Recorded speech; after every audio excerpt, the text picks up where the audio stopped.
எல்லோருக்கும் வணக்கம். கரூரில் நடந்த பிரச்சனைக்கு விஜய் அண்ணா தான் காரணம்னு அரசியலில் ஆதாயம் பண்ணிக்கிட்டு இருக்காங்க.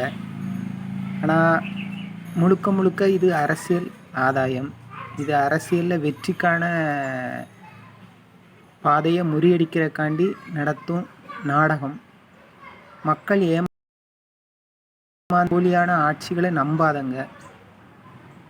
விஜய் அண்ணா எப்படியாவது கெட்ட பேர் ஆக்கணும் தான் ஒவ்வொரு ஆட்சியில் இருக்கிறவங்களும் நினைச்சிட்டு இருக்காங்க. விஜய் அண்ணா நல்ல முறையில் தமிழ்நாட்டு முதல்வராக இந்த முறை கண்டிப்பாக அவரால் வர முடியாது, ஆனால் அடுத்த முறை கண்டிப்பாக வர முடியும். அவருக்கு சப்போர்ட் பண்ணுங்க, மக்களாகிய நாம் சப்போர்ட் பண்ணும். அப்போனா தான் ஒரு மாற்றம் கிடைக்கும் கண்டிப்பாக.